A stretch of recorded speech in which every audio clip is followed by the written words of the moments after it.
How you doing? My name is Tony Quantum Leap, and I'm here to bring you a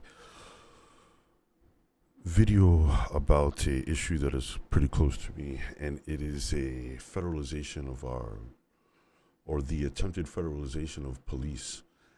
And I think it's a really bad idea. I think we've taken police out of the community. I think we've defunded police far too much. I think we are taking away all the police officers' tools and asking them to perform an impossible task. And in doing so, I think we're left with a shattered and battered police department, which we are now asking what's the problem. And the problem is that we've sacrificed local police departments for a political ideology which is being exposed for what it is, and it's hate. It's a Marxist communist ideology, and it's promoting hate and fear. And the police officers are afraid. The locals, citizens are afraid, and the only people who aren't afraid are the federal government, the politicians, the pencil pushers who are comfy in their chairs talking about conspiracy theories. The men and women, the boots on the ground that are sacrificing their lives, their families to uphold justice are being lied to, mistreated, and quite frankly, it's disgusting. I'm going to put a clip up here in a second of this senator saying that your local police officer is incapable of policing or being effective. And I say that's BS. Your local police officer, your neighbor, the guy next door, is the reason why you are safe. It's the reason why America is one of the safest countries in the world. It's because of the men and women in blue that don't do it for a paycheck. They do it because they care about the community. Now, are there some bad actors? Of course. In every situation, you're going to have some bad actors. But what they're doing now is terrible. You're sacrificing good men and women to try to push an ideology for political gain, for votes, to federalize, to create a system of control, which the federal government can then say, oh, well, we need, 20, 30% off of the top for this. And we also need to increase taxes. They are setting the church on fire and then screaming, fire, come help me. You cannot light yourself ablaze and then think everything is going to be okay. And that's exactly what BLM did. That's exactly what the federal government allowed BLM and this political movement to do, was literally burn down the infrastructure of policing for votes, because the politicians thought that this is going to get them some votes. Unfortunately, we've lost some good people, and there's a lot of fear. So I'm going to go ahead. I'm going to stop talking. I'm going to play this, probably add some other commentary there. But you ask what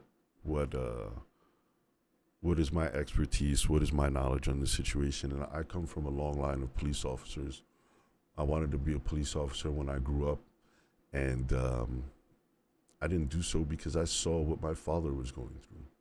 I saw what my family members were going through. They were going through personal lawsuits because bureaucrats were not following their own laws. They were not prosecuting. They were prosecuting police officers. And unfortunately, now we have lawlessness. We have a lack of confidence in policing and the community. And it's not because the police can't do their job. It's because you fired and dismantled programs that were in place for years that brought the community and police together. There's no recreation centers anymore in our inner cities. The police athletics league is a joke. I remember going to exercise. I remember going to baseball games, and they were all organized by the local police. And that was community building. We knew the local officers knew us. Um, but for some reason, post 9/11, all of that changed, and they looked for not your local community police officer, but they wanted stormtroopers. And I'm not going to get too far off topic here and bringing in my own 2 cents. But I will say one thing is, my dad had a statue, which he was very proud of. It was a small statue that he had gotten from my mother for some. I think he had gotten promoted or something, but that's not the point. The point is the statue was of a police officer. A police officer had to be from the 1950s, 1960s era. He had a revolver, a nightstick. He didn't wear any body armor at all, and he was with a scrappy little boy having a slice of pie in a diner. And the story behind the statue is that little boy was up to a lot of trouble in the community, and the officer took that little boy under his wing and guided him in the hopes that one day that little boy would also protect and serve his community. And I'm getting goosebumps just talking about that right now, but that's the idea. That's what I wanted. That's what I wanted to be a part of. I wanted to protect and serve my community. I don't want a paycheck. I believe most officers don't do this for a paycheck. They do this to serve. They do this to be above your citizen, not to be a tyrant, but to be a pillar of the community. And in order to be a pillar, you have to stand above. And that's another thing I think our officers need to remember, is that when the government is gone and governments come and go, the community that you live in and serve, your mother, your brothers, your sisters, your friends, they need you. They need you to stand up for them against tyranny. Both sides need to see that they've been pinned against each other for political gain, for corporate ideology, to make you the product. Not only do they tax you, but you are the commodity. Wake up, open up your eyes. We need small town community police from the community that they care about. We don't need more federal oversight. We don't need more bureaucratic pencil pushers. We don't need BS numbers. You can make metrics look however you want. We need on the ground results. And the last thing I'm going to say on this entire topic is three-pronged happening. BLM, 1. Lockdowns from the pandemic, 2. And a massive influx of illegal aliens. Defunding the police, bringing in hundreds of thousands of individuals that cannot possibly find a job.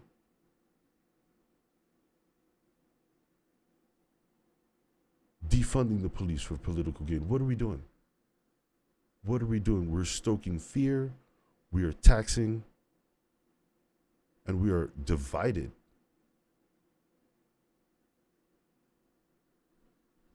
For holding this important hearing. When I was a DA in Hennepin County, our biggest county, when I first got there, we had rampant carjacking. We made major focus on this. Back then, it was bait cars. It was more, of course, cars being stolen from the street, but oftentimes there are also people in them, and I'm committed. All right, so what this senator is talking about is police departments using dummy vehicles to entrap would-be car thieves, and apparently she was very successful in this campaign. To making a change here. I thought it was interesting when you talked about Mr. Law, which makes some sense to me about everything you guys said made sense, but I want to... Which really, I would like to illustrate, that has absolutely nothing to do with her and everything to do with the men and women on the ground making the arrest, and conducting investigations. These are the important people. These are the people that matter. These are the men and women that are away from their families day after day, night after night, risking their lives to protect us, to protect our property, to then be discussed in such negative light by this woman, as you'll see. I'm going to start with this, with the organized crime, and this idea that some of this is just, people doing this for the fun of it, with people dead as a result, but some of it is because of the high demand for vehicles, and they're taking these cars. And would that make you lead more to? Which, I gotta cut out and edit all these ums.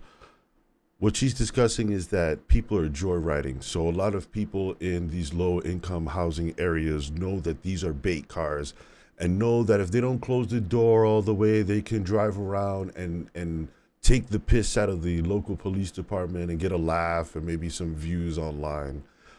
There's no real risk there. So that's what she's discussing. A federal response as opposed to organized crime. With the FBI, U.S. Attorney's Office, and such. Senator, thank you for the question. And fortunately, NICB is postured. That's what we do. And we actually have two former U.S. attorneys that are on my staff here today with us. We have aggressively postured with the FBI, Homeland Security investigations, and state and local law enforcement, exactly what you're talking about. The demand for cars right now is at an all-time high in the United States, up 39%. You can barely get a car when you go into a lot. And it has created a market for criminal organizations, especially if they don't actually commit a robbery. All right, so they're conflating two separate issues here. So they're conflating the fact that there's a low quantity of new cars. There's tons of used cars on the lots. There's tons of 2020, 2021 cars. What they're talking about is these companies' ability to produce cars in the future to sell you the 2023, the 2024 model. They have to start making these cars in 2022 in order to meet the global demand and have a release date. So to say that there is a criminal organization that is organized globally or across the United States, which are stealing cars to then change VIN numbers to then sell them on the open market, is bullshit. Violent crime, these are property crimes. And we have seen a tremendous uptick in the United States since 2019, a 16% increase in auto theft. But just the numbers on auto theft, Colorado's seen a 79% increase in auto theft, Wisconsin 74%, Vermont 64%, New York 59%, DC 50%. Yep, I know. Could I give you my numbers? Sure. Nobody wants to hear our numbers. So again, this senator is cutting off law enforcement, federal law enforcement, very high-ranking officer, to then give her numbers because she wants to shine her light on this because, again, it's not the men and women boots on the ground. It's her and her pen sitting in this leather chair with her $3,000 pantsuit, like... Minneapolis alone, this is one city, saw a 537% increase in carjackings between 2019 and 2020. 2019, what do we have? What are we dealing with? We're dealing with an immigration crisis. We're dealing with a mass rush of human beings to the border. We're dealing with COVID-19. We're dealing with, probably can't even say that. This is probably going to get blocked even saying that. But with the lockdowns came unemployment. When you have high unemployment, when you have tons of illegal immigration happening, you have a powder keg for petty crime, theft, robbery, B&Es, which is breaking and entering, small crime, high crime. I mean, how much has BLM rioted and just consorted to loot Louis Vuitton stores? This is absurd. You're releasing immigrants into the country. They're illegal. They can't get a job. We're in a down economy where the local people who can legally work cannot find work. And you wonder why these numbers are out of control, why carjacking is up, why mugging is up, why theft is up, why all of these crimes are up across the board. At the same time, you have BLM calling for defund the police, dismantle the police. And now all of these metrics go up. Well, what do we got to do? Oh, the solution is federalize all police. Make it a giant bureaucracy so that these federal agents have jurisdiction over local police departments. And what do you have? You have a one policing system in a country made up of states. The United States is founded on, if you don't like what's going on in New York, you can go to Texas. If you don't like what's going on in Texas, maybe shoot over Arizona. You don't like what's going on in Arizona, maybe give California a try. That's the beauty of it, is if you don't like what's going on in a particular area, there's an area where you can find some solace. Maybe you want to go to Kansas. Who knows? But by having one federal system, you are taking the power out of the men and women on the ground and giving it to the pencil pushers that don't know the people. They don't know the communities. They don't know the players. And what I mean are they don't know the local crime syndicates. They don't know the local gangs. They don't know who is who. And all you're going to do is circumvent on the ground local police departments. That you're going to see how this woman feels about that. In 2021, there were more than 640 successful or attempted carjackings in one city. That is not so different than what you're seeing by the numbers in Cook County. We've defunded the police. We have made the police afraid to do their job. The police can no longer put their hands on suspects to subdue them for fear of personal lawsuit. Very similar with the percentages, where you've seen carjacking spike nearly threefold. I want to go to a different topic here with you, Chief Garcia, and that would be about, in general, supporting the police and the need to, the morale issue and the like. I've led bipartisan. Why is there a morale issue? Because the United States government allowed BLM to riot, burn down police departments, kill police officers, and just create mayhem and chaos for almost 2 years. And now what? Now we have to refund the police. So after we've dismantled the departments, after we have forced officers to resign because they refuse to get vaccinated when they have autonomy of person, we have rights. We have the right to say no. We have the right to personal autonomy. And what you've done is you've gotten rid of and fired all the good officers. Not that there isn't still good officers there, but the free thinking officers, the senior staff, the on the ground officers, most of them are gone. Why? Because they saw the writing on the wall. They see what's going on. They don't want to be killed. They're family men. They're men and women. There are fathers. There are our sons. There are neighbors. And we've isolated them. We've demonized them. We have taken away their livelihoods. We've taken away their ability to protect themselves as they protect us. And we wonder why. And who's going to come save us? The government. The federal government is going to come in and ruin everything, as they already have. Tell us about reauthorizing the COPS program. Reauthorizing. Local law enforcement. Absolutely. Having that support from the COPS office and the COPS program, not only for the programs that we want to do and institute with regards to looking at ways, remember the old weed and seed programs that we would have prior. I was a big weed and seed back in the early 90s when I started this, and kind of had a resurgence of it in the city of Dallas with the terminology and using that. But having those resources, helping. I'd like to have an actual officer who knows what this is chime in and give their 2 cents on what this seed thing is. But this is the problem. The problem is we have taken the police officers from the community and we have sent them to other communities to police people they don't know. So the communities don't trust them to begin with. Then we create all this political nonsense when politics and policing should have absolutely nothing to do with each other. And we have chopped them off at the waist and said, protect us. We have dismantled the police department and said, well, why aren't you doing your job? We have fired countless good men and women across the board because of what? Because of politics? And now there's a problem. Now we need, so after everybody who's learned from the 90s, from the 2000, all the counterterrorism police officers, all the police officers that were involved in Operation Condor, dismantling organized crime across the United States, all of those guys are gone and retired, and they don't want anything to do with the system because it's going to chew them up and spit them out. Doing both proactive policing as well as community engagement is crucial and critical. When you don't know the community doesn't know you, you do not have any value. They don't value you.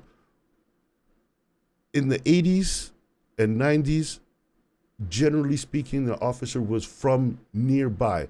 Maybe not on the beat in his specific community, but the community understood that there was a police officer and there was a mutual trust.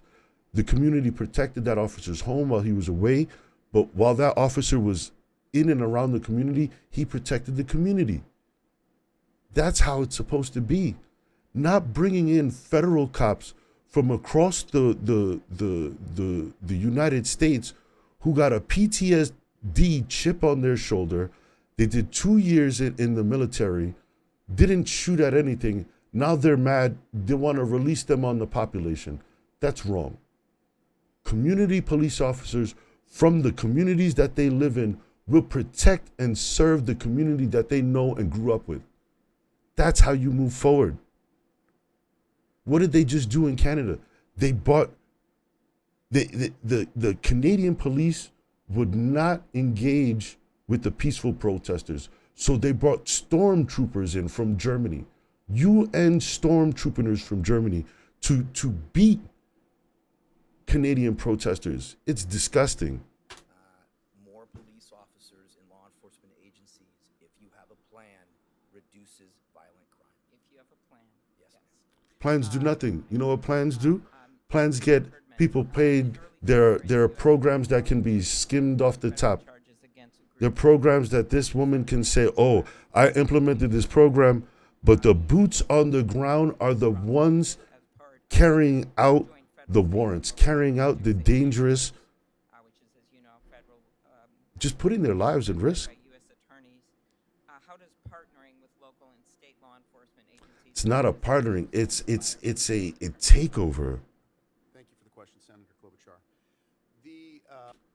So the federal government pushes to gimp local law enforcement because of a political movement which is totally funded by nonsense. And now that you've gotten a diminished force, a diminished capacity, a diminished response, they said, well, you know what? Now we got to come in and take over because clearly you guys can't do the job, which wasn't the case. The case is if you take away all the officers, all the local, if you're arresting people at the local level and the DAs are releasing them because of some political movement, what are you saying to the community? What are you saying to your police officer? You're saying that it doesn't matter. There's men that have been arrested over 200 times that are out here assaulting elderly individuals, assaulting children, people with mental illnesses. Because what? Because of a political movement?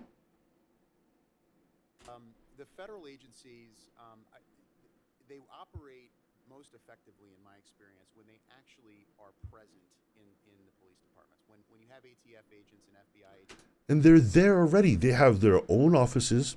They work together when it's necessary, when something crosses state and federal lines. Now we have a different, but if you gimp the boots on the ground, if you take away their ability to gather information, if you take away their resources, if you take away their funding, if you're redirecting their dollars to go towards some political agenda or mental health, like you're not solving anything. More money needs to be put into the police, but also more money needs to be put into the training, but also into community engagement. And that's officers on the ground, not armed, no body armor, are known by the community by their first names, are protected by the community, and God forbid anything were to happen to those community officers, the community is going to put up on a stick whoever committed that crime, because those individuals are not part of the community. And that's what we've missed. We have officers in riot gear, in armored cars, or not armored cars. There's so many barriers between your officer and your community that everyone is afraid. The officer is afraid, the community is afraid, and the only people who are benefiting are the criminals and these government politicians who are looking to create new programs so that they can skim money off the top and funnel more money into their pockets. It's disgusting. Hand in hand on the same shifts with patrol officers. I think that that's a very effective way to You hear that? not only to the police officers in the big city department, but I think also to the community.